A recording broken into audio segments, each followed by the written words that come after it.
Hey, mi gente, punto histórico para la tricolor ecuatoriana en territorio paraguayo. Vamos a analizar lo que dio de sí esta 17ª fecha de las eliminatorias sudamericanas.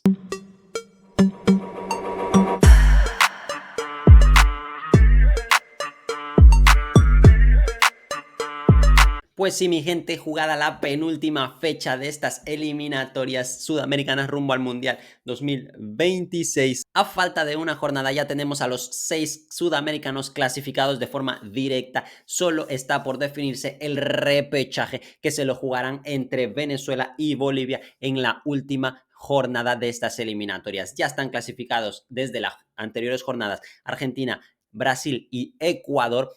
Se unen a estas tres las selecciones de Uruguay, Colombia y Paraguay. Y bueno, repasamos brevemente lo que ha dado de sí la jornada. En el Estadio Centenario de Montevideo, Uruguay derrotaba por 3-0 a Perú, que no pudo hacer absolutamente nada. De hecho, la goleada se queda bastante corta con respecto a lo que se vio durante los 90 minutos en el Estadio Centenario. En el siguiente partido de las eliminatorias, la selección argentina goleaba por 3-0, inauguraba el marcador Lionel Messi, en el que tal vez sea su último partido de local oficial para la albiceleste, teniendo en cuenta su edad y teniendo en cuenta el calendario. Lo más probable es que no volvamos a ver a Leo Messi vestir del albiceleste y jugar un partido oficial en territorio argentino. El siguiente partido es el jugado en el Metropolitano Roberto Meléndez de Barranquilla, donde la selección Colombia recibía a Bolivia. Otra goleada, 3-0. Se pusieron de acuerdo en los 4 partidos que jugaban los de arriba contra los de abajo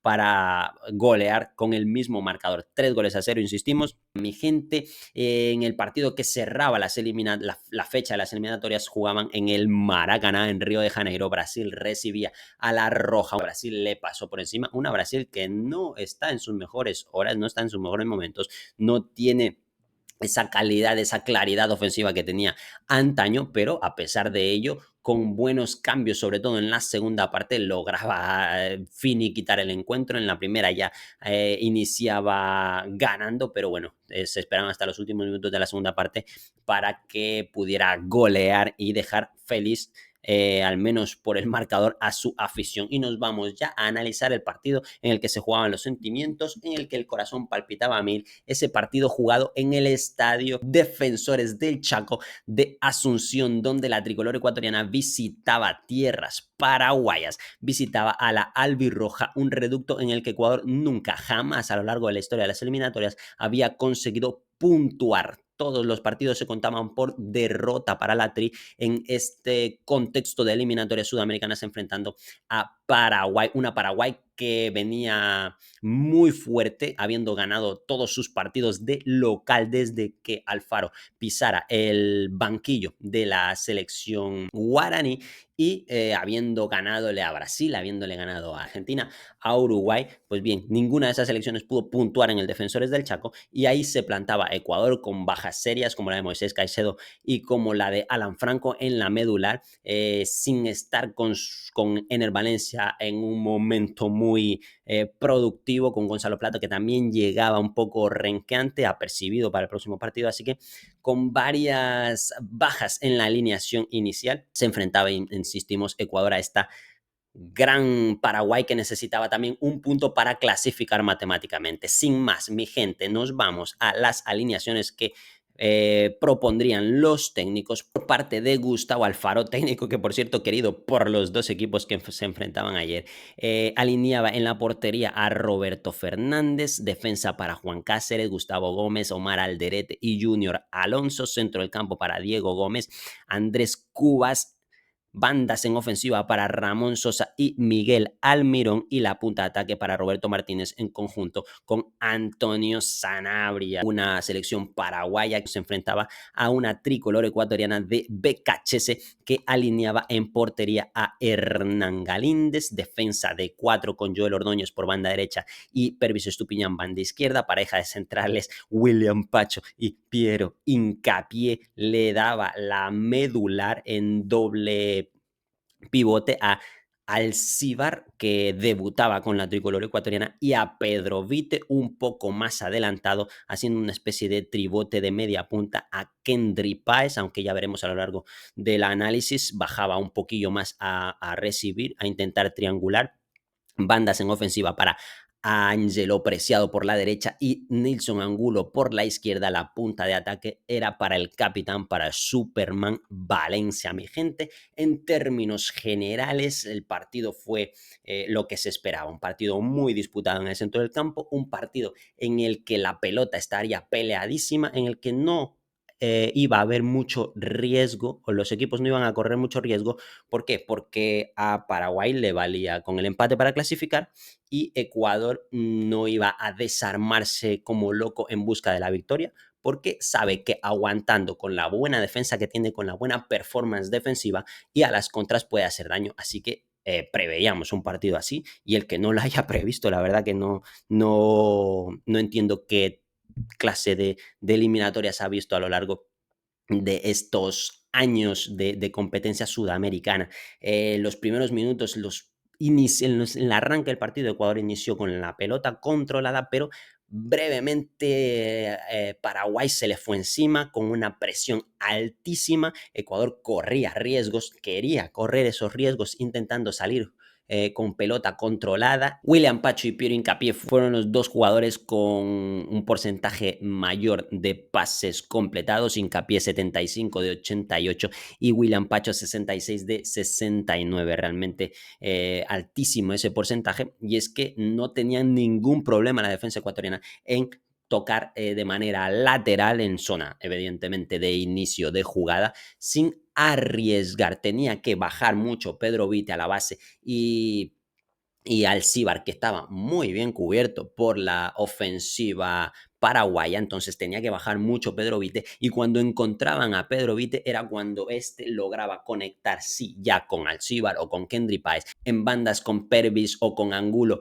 o por el otro lado con Ángelo Preciado, para generar un poquillo más de zozobra en la defensa paraguaya. Sin embargo, insistimos, Paraguay se vino arriba, estaba en casa, el público lo alentaba, necesitaba puntuar, necesitaba, por qué no decirlo, ganar ante su público para clasificar al próximo mundial. Llegaban a ocasiones claras que tenía que desbaratar Galíndez. Por cierto, buena performance de Galíndez, nueva portería a cero, importantísimo que Ecuador siga sin encajar, porque yo recuerdo en eliminatorias anteriores partidos de este tipo. De hecho, en la última, Paraguay le ganó a Ecuador por 3 goles a 1, si mal no recuerdo, y Ecuador también ya clasificada llegaba, y yo critiqué muchísimo la performance de Ecuador en ese partido. Pues bien, en este me temía que algo parecido pudiera pasar, pero nada más lejos de la realidad. La seriedad de la infranqueable defensa, del muro defensivo que tiene la Tri, evitó evidentemente una performance que se viera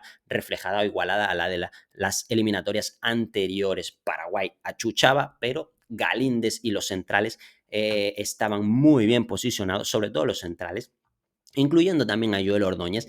Pervis Estupiñán sí estaba perdiendo un poquillo más de duelos por banda derecha, sobre todo porque Sosa, para mí, fue el mejor jugador del partido en ofensiva. Para Paraguay era el que más lo intentaba, tiros, y Galíndez le tuvo que desbaratar un par de tiros al arco, una ocasión súper clara a quemarropa prácticamente, mediando la primera parte. En ofensiva para la Tri, desde esa primera parte, el jugador que más estaba destacando era Nilson Angulo por banda izquierda, con un durísimo combate 1-1 contra Cáceres. Le pudo sacar la tarjeta amarilla, pero Cáceres estuvo muy bien defensivamente, y Nilson empezaba perdiendo muchos duelos, poco a poco iba asentándose mejor en el partido, lo buscaba, la tricolor buscaba la banda de Nilson Angulo. Entendemos que pues eso, tiene más calidad, más regate, más recursos para irse en un 1 contra 1 que, por ejemplo, Ángelo Preciado, que empezó los primerísimos minutos del partido en ofensiva muy bien. Preciado también consiguiendo sacarle amarilla, haciéndole sacar amarilla a su defensor. Así que las bandas, estaba claro que Ecuador iba a eso, a intentar contraatacar por fuera, y Nilson Angulo estuvo, sobre todo en los últimos a medida que iban pasando los minutos, muy incisivo. De hecho, tuvo una clarita en una de las pocas veces en las que Ecuador apretó muy arriba, lograba recuperar Vite, que conectaba con Kendry, abría para Ener, parecía que se diluía un poco la jugada en ofensiva, pero Ener logra revolverse, pasársela a Vite, que encuentra solo, absolutamente solo por banda izquierda, a Nilson Angulo, que tiene todo el tiempo del mundo para decidir, deciden pegarle de primeras con la parte interior del pie, pero se le va centrado el remate a las manos de Fernández. Fue una ocasión bastante clara, y más teniendo en cuenta que le llegaba como le gusta a este tipo de delanteros que juegan a pierna cambiada hacia el interior para meterle en la parte interior para que le coja la comba al palo largo. Sin embargo, le salió muy centrado, pero fue una jugada muy clara para Ecuador, que bien pudo haber sido el 1-0 en el partido. Se llegaba al final de esa primera mitad con el marcador bastante igualado, con mayor posesión para la tricolor ecuatoriana, sin hacer daño en ofensiva, en la zona de control entre centrales y laterales, en la zona baja del campo era donde Ecuador más tenía la posesión. La segunda parte sería un poquito más de lo mismo, ya Paraguay no arriesgaba en la presión, ya no salía a apretar a los centrales ecuatorianos, ya esperaba más en 3/4 de cancha, inclusive en su propio campo en muchos tramos de partido, ya sabiendo que como Venezuela estaban perdiendo sus partidos y era muy complicado que pudieran remontar a sus respectivos rivales, le servía el empate a Paraguay para clasificar matemáticamente. Así que entiendo perfectamente la actitud del equipo paraguayo, que no es que no quisiera ganar, pero es que le bastaba con el empate para poder clasificar, que era lo que estaba buscando el equipo guaraní. Cuando se generaba algún espacio después de tanto toque y desmarque en la zona ofensiva, estaban tanto Piero como William Pachol listos para lanzar en largo y encontrar a los delanteros. Así llegaba una ocasión relativamente clara donde Nilson Angulo la baja dentro del área y Pedro Vite llega a rematar muy incómodo y no puede darle dirección de gol al remate. Poco en ofensiva de Paraguay en la segunda parte. Creo que Ecuador lo controló más aún que en la primera, insistimos, por lo dicho anteriormente. Llegaría minutos después la jugada más clara, en mi opinión, del partido para la tricolor ecuatoriana, en pies de Kendry Páez. Sale jugando la tri desde atrás, Pacho para Ordóñez, Ordóñez avanza, no le salen a presionar, logra filtrar un pase entre líneas al desmarque de Kendry Páez, que se va por banda, hace un recorte dentro del área exquisito y se queda con absolutamente todo el arco enfrente de zurda, de su pierna buena, y el remate le sale extremadamente desviado. Me acuerdo que tuvo otro remate muy parecido, no recuerdo si fue contra Perú o contra Chile, pero tuvo un remate muy parecido, una jugada similar en la que recorta, se quita el central de encima y con todo el arco le puede pegar, y con su pierna buena, que es lo menos lo inexplicable, la manda prácticamente al quinto anfiteatro en lugar de meterla en el segundo palo. Era la jugada, insistimos, para mí más clara del partido para Ecuador, que lo pudo ganar en estas dos jugadas, en la del primer tiempo con Angulo, en este segundo tiempo con la de Kendry Páez.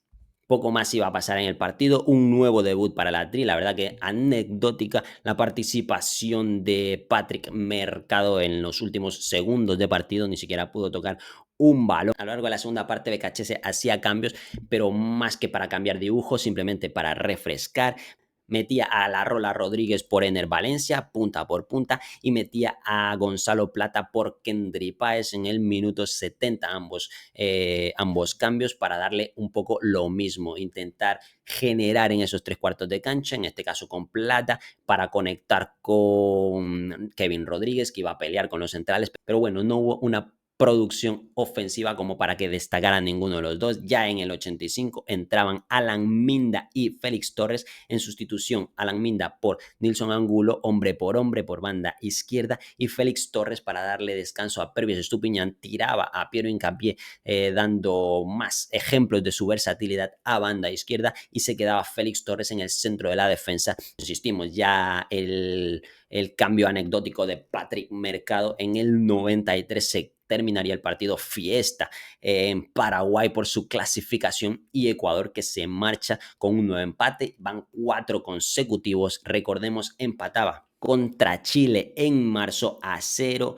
de visita, empataba contra Brasil en junio, empataba contra Perú en junio de visita, Chile y Perú de visita, los dos empates, y volvía a empatar en esta última jornada contra Paraguay de visita. Es decir, 3 de los últimos 4 empates de Ecuador han sido de visita en reductos donde los 3 equipos contra los que jugó aún se estaban jugando la clasificación, mientras que el único empate de estos 4 que se jugaba en casa era contra la Canariña. Es decir, tampoco es escandaloso los 4 empates de Ecuador, teniendo en cuenta el contexto de estas eliminatorias y que Ecuador realmente lo tenía prácticamente hecho desde ya hace varias fechas. Hablo de la clasificación.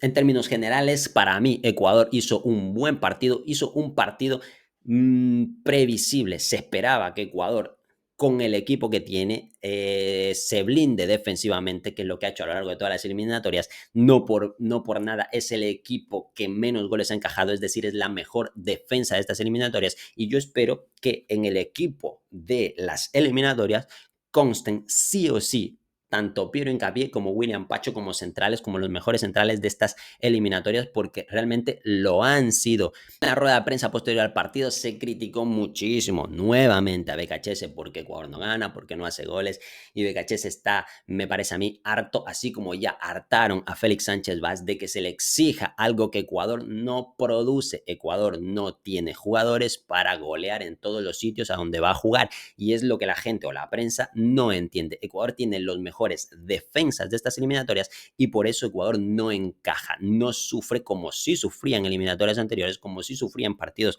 tanto amistosos como oficiales anteriores, que cuando un equipo como Paraguay lo apretaba, le hacía goles. A esta Ecuador, a esta tricolor, no se le hace goles tan fácilmente, y es lo que se le debe exigir teniendo en cuenta los jugadores que tiene, los mejores jugadores de Ecuador, los jugadores que están en los mejores equipos del mundo. Los jugadores ecuatorianos que están en los mejores equipos del mundo son los defensores, y por ende, por eso se le debe exigir una buena defensa, performance defensiva. Y es lo que Ecuador da, es lo que genera, y aplausos para ello. Ahora, también se le quiere exigir que juegue al yoga bonito, porque mucha gente habla de jugar bien. Esta selección juega bien, juega a lo que debe jugar, a lo que sabe jugar. Jugar bien no es hacer florituras y ganar de a 5, que también puede ser, pero no necesariamente. También se juega bien si se gana o si se empata. Inclusive se juega bien perdiendo. Es decir, vamos a cambiar ese discurso de jugar bien, porque realmente esta tricolor ecuatoriana juega muy bien. No en vano, es la segunda mejor selección de estas eliminatorias. Si nos vamos a la tabla, está en cuarta posición por los resultados de esta última fecha, pero evidentemente no podemos olvidar que tiene 3 puntos menos de sanción, es decir, que realmente seguiría siendo la segunda mejor selección por lo hecho en el terreno de juego de estas eliminatorias. Así que no podemos decir que esta selección no juega bien cuando es la segunda solo por detrás de la campeona del mundo. Así que un discurso bastante errado, e insisto, me parece que Becachese está cansado, ya se veía en rueda de prensa, de dar más argumentos a favor de lo bien que está jugando el equipo con lo que tiene, porque no tenemos un Erling Haaland, no tenemos un Vinicius, un Rodrigo, un Mbappé para exigirle que cada contra marque, o no tenemos un Xavi Hernández, no tenemos un Vitinha para que te controle el tempo del partido en el centro del campo. Y hay que valorar muchísimo el buen trabajo de Pedro Vite, por ejemplo, que para mí está haciendo una eliminatoria espectacular. Moisés Caicedo cuando está presente, evidentemente, e inclusive Alan Franco. Entonces, si destacamos individualmente a cada uno de ellos, ¿por qué se lo critica en grupo, en conjunto, si no hay un delantero que le permita poder ganar de a 5? Me dicen que en el campeonato nacional hay delanteros que te aseguren golear en cada partido eliminatoria.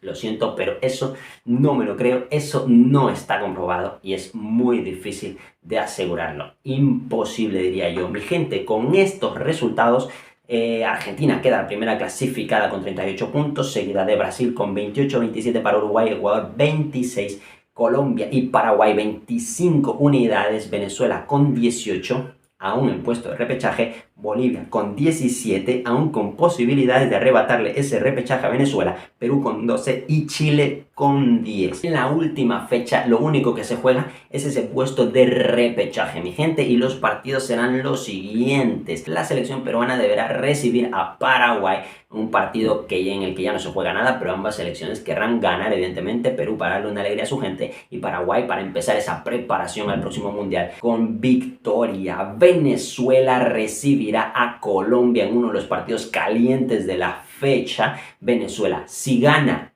está matemáticamente en el repechaje a su posible primer mundial, así que será un partido vibrante en Maturín. Bolivia contra Brasil será el otro partido, este se jugará en el Alto y bueno, una Bolivia que puede volver a un mundial, al repechaje en este caso, si no ganara Venezuela y si Bolivia ganara. Así que estaremos atentísimos a lo que suceda tanto en Maturín como en el Alto, mi gente. También Chile, para despedirse de estas eliminatorias, recibirá a Uruguay, igual que Perú-Paraguay. Chile querrá despedirse de su afición dándole una alegría con una victoria y Uruguay querrá seguir manteniendo las buenas sensaciones que ha dejado en los últimos cotejos, mi gente. Y en el partido que se jugará en Guayaquil, Ecuador recibirá a la Argentina. Ya lo dijo BKHS, ya lo han dicho los jugadores, ese partido Ecuador lo tiene señalado para ganarlo, así que con su público, con su gente, querrá despedirse la Tri rumbo al 2026, a ese mundial, con victoria ante la campeona del mundo, una victoria que yo creo que está bastante cerca. Mi gente, dicho esto, gracias por haber llegado hasta aquí. Los leo en comentarios qué les pareció el partido, la alineación, qué cambios hubieran hecho ustedes. BKHS está en lo correcto en su forma de pensar. Estoy yo en lo correcto con mi opinión de que Ecuador está dando lo que puede dar, que no le podemos exigir que gane, que golee, porque realmente no tiene jugadores para ello. ¿O me equivoco? Lo leo en comentarios. Gracias por haber llegado hasta aquí. Likes si les ha gustado. Nos vemos en la próxima. Chao. Chao.